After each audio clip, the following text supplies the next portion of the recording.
ডাবের পুডিং খাইতে যে এত মজা আমি কিন্তু আগে জানতাম না। আমি আগে কখনো বানাইনি, খাইওনি। তো সেদিন হঠাৎ করে কেন যেন মনে হইলো, তো আপনাদের ভাইয়াকে বলছি কি আমাকে একটা ডাব আইনা দিও, আমি একটা পুডিং বানাবো। তো দেখি কি 2টা ডাব নিয়ে আসছে, তো কি আর করা, 2টা আনছে এজন্যই, মানে আমার বাসার বাচ্চারাও ডাব খেতে অনেক পছন্দ করে, তো ভাবলাম যে একটা ওদের খাওয়াবো আর একটা দিয়ে পুডিং বানাবো। তো হ্যালো প্রিয়ান, আসসালামু আলাইকুম, কেমন আছেন সবাই? আশা করি অনেক বেশি ভালো আছেন। এই তো ডাবগুলো আপনাদের ভাইয়া একটু আমাকে কেটে দিল, তারপরে এই যে পানিটা আমি একটু ছেঁকে নিতেছি। আমি কিন্তু এই প্রথম ডাবের পুডিং বানাইতেছি, মাশাআল্লাহ খেতে কিন্তু অনেক ভালো হয়েছিল আর দেখতেও কিন্তু অনেক সুন্দর হয়েছিল, অনেক সুন্দর ছেট হয়েছিল। তো যাই হোক, পানিটা আমি ছেঁকে নিলাম, তারপর পানিটা সাইডে রেখে এই যে আমি ডাবের শাঁসগুলো একটু কেটে নিতেছি, ছোট ছোট পিস করে কেটে নিলাম।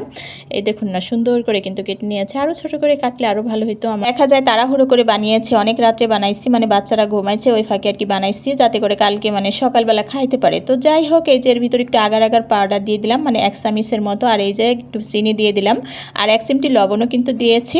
তো মানে মিষ্টিটা যাতে একটু ভালো হয় খেতে, এই জন্য আর কি দিলাম। তো এখন এই যে চুলার জালটা ধরিয়ে দিয়েছি, আর চুলার জাল ধরানোর আগে কিন্তু আমি ওই আগার আগার পাউডার আর চিনিটা মিশিয়ে নিয়েছিলাম। তো যাই হোক, এ পর্যায়ে যে 2-3টা বলক দিয়েছি, মানে 5 মিনিটের মতো জাল করে নিয়েছি, আর এই তো চুলাটা অফ করে দিলাম।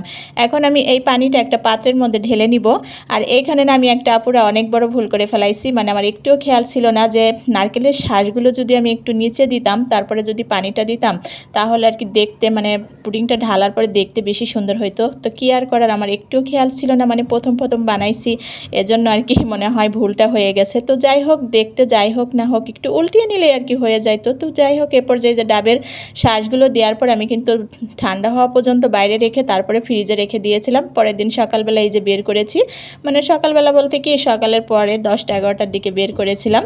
তো ডাবের পুডিংটা কিন্তু মাশাআল্লাহ দেখতে অনেক সুন্দরই হয়েছিল, খেতেও কিন্তু অনেক মজা হয়েছিল। ডাবের পুডিং খেতে যে এত মজা আমি কিন্তু আগে জানতাম না, মানে ওই যে খাইনি কখনো, কিভাবে জানবো, তাই না? তো যাই হোক, এ পর্যায়ে দেখুন না, এই তো এখানে একটা ভুল হয়ে গেছে, মানে ঢালার পরে যে ডাবের শাঁসগুলো দেখা যাবে ওইটা আর দেখা যাইতেছিল না, এজন্য আর কি বলছি যে একটা ভুল করে ফেলাইছি।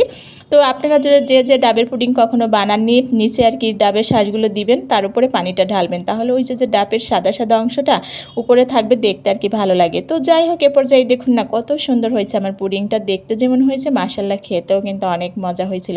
তো খেতে খেতে কিন্তু আপনাদের সাথে বিদায় নিয়ে নিলাম। তো কেমন হয়েছে আমার পুডিং বানানো অবশ্যই কিন্তু কমেন্ট করে জানাবেন। আল্লাহ হাফেজ।